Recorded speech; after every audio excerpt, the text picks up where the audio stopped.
Le vedeți pe vacile astea. Uitați-le.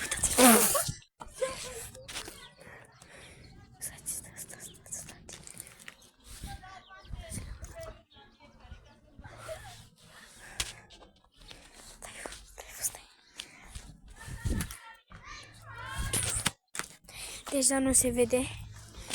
Deci.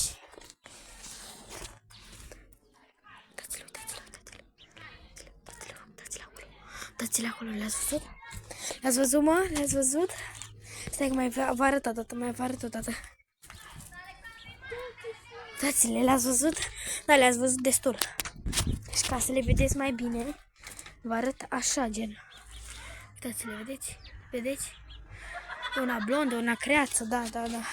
Uitați-o și pe Nicoleta, care le spionează. Cam atât. Acum o să fac un videoclip cu fața noastră.